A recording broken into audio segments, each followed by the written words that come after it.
ఓం నమః శివాయ. ఓం నమో నారాయణాయ. ఓం శ్రీ కర్మ నివారణ నరదృష్టి నివారణ కాళభైరవాయ నమో నమః. ఓం కాళకాలాయ విద్మహే కాళాతీతాయ ధీమహి తన్నో కర్మ నివారణ నరదృష్టి నివారణ కాళభైరవ ప్రచోదయాత్. హరి ఓం. ఓం గంగే చ యమునే చైవ కృష్ణే గోదావరి నర్మదే సింధు కావేరి జలేస్మిన్ సన్నిధిం కురు. మా ఛానల్కి స్వాగతం. చూస్తున్న వీక్షకులకు ప్రేక్షకులకు ప్రియ కాళభైరవ భగవద్బంధులకి స్వాగతం పలుకుతూ మమ్మల్ని ఎంతగానో ఆదరిస్తూ ఉండబడినటువంటి ప్రియ సోదరీమణులకు, సనాతన ధర్మ సంరక్షకులకు, అలాగే జ్యోతిష్య అభిమానులకు, పుష్కర స్నాన ప్రియులకి స్వాగతం పలుకుతూ అందరికీ ఈ యొక్క నర్మదా నదిలో ప్రవహించేటువంటి నదికి ఈ సంవత్సరము పుష్కరాలు వస్తున్నాయి కనుక మనమందరం కూడా పుష్కర స్నానాన్ని ఆచరింపచేసుకుందాం. దేవగురు బృహస్పతి యొక్క ఆశీస్సులు పొందుదాం. ముక్కోటి దేవతల యొక్క ఆశీస్సులు పొందుదాం. గతించినటువంటి పెద్దవారందరికీ అక్కడ పిండ ప్రదాన కార్యక్రమాలు చేసుకొని వారి ఆత్మలను తృప్తిపరచుకొని వారు ఎప్పుడైతే గతించిన వారు ఆత్మ ఎప్పుడైతే తృప్తి చెందుతుందో మనందరికీ శ్రీరామ రక్ష కనుక వారి ఆశీస్సులు పొందే ప్రయత్నం చేద్దాం. 1/5/2024 నుండి 15/5/2024 వరకు పుట్టినటువంటి వారందరికీ కూడా ముందస్తుగా జన్మదిన శుభాకాంక్షలు. గతంలో వివాహం చేసుకున్న వారికి వివాహ వార్షికోత్సవ శుభాకాంక్షలు. ద్వాదశ రాశుల్లో గ్రహ గమనాన్ని ఒకసారి వీక్షింపచేద్దాం. మేషరాశిలో రవి మరియు శుక్ర సంచార స్థితి.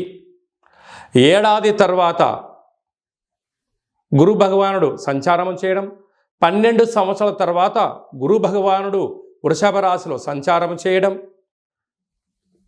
కన్యరాశిలో కేతు సంచార స్థితి, కుంభరాశిలో శనేశ్వర స్వామివారు స్వక్షేత్ర సంచార స్థితి, మీనరాశిలో కుజుడు బుధుడు రాహు సంచార స్థితితో ద్వాదశ రాశుల్లో గ్రహ గమనాలు ఈ విధంగా ఉన్నాయి.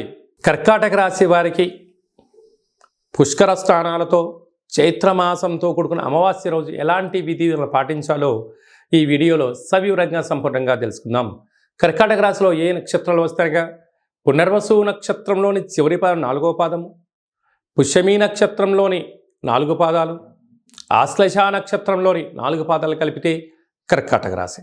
చాలామందికి పుట్టినటువంటి కాల సమయంలో డేటా ఆఫ్ బర్త్లో లేనటువంటి ఏకైక కారణం చేత పేరు యొక్క మొదటి అక్షరాన్ని అనుసరిస్తూ ఆ రాశిని తెలుసుకుని ప్రయత్నం చేద్దాం. ఏ అక్షరాలు అన్నట్లయితే హీ, హూ, హే, హో, డా, డి, డు, డే, డో అక్షరాల వారందరూ కర్కాటక రాశి జాతకులే. కర్కాటక రాశి యొక్క అధిపతి చంద్రుడు.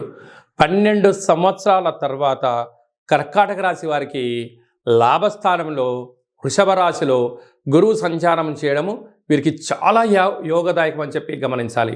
ఒకవైపు వీళ్ళకు అష్టమ స్థాన శని జరుగుతూ ఉండినను వారు చేస్తున్న సేవకు వారి యొక్క ఆధ్యాత్మిక ఫలాలు ఈ రోజు నుంచి వీరికి రాబోతున్నాయని చెప్పి గమనించాలి. వీరికి తృతీయంలో కేతు, అష్టమంలో శని, భాగ్యంలో కుజుడు బుధుడు రాహు సంచార స్థితి, రాజ్యస్థానంలో రవి శుక్ర సంచార స్థితి, లాభస్థానంలో గురువు సంచారం చేయడం వలన కర్కాటక రాశి వారికి మంచి కాలము ప్రారంభమైంది. సున్నితమైన స్వభావం కలిగి నీటితో ప్రవాహం చేసేటువంటి నీటితో వ్యవసాయ సోదరీమణులు, గృహ భవన నిర్మాణ కార్యక్రమాలు, ఇటుకలు తయారు చేసేవారు, చేపల రొయ్యల బిజినెస్, హోటలు, స్వీట్ హౌస్లు, పార్లర్లు, అలాగనే స్విమ్మింగ్ సెంటర్స్ నడిపించేటువంటి వారందరికీ చాలా మంచి కాలము అని చెప్పి గమనించాలి. నీటితో డబ్బులు సంపాదించే మార్గాలలో కర్కాటక రాశి వారు ముందు వరుసలో ఉంటారు. ఎందుకనగా రాశాధిపతి చంద్రుడు అవ్వడం, రాశి జలరాశి అవ్వడం వలన వీరికి అద్భుతమైన యోగ కాలము అని చెప్పవచ్చు.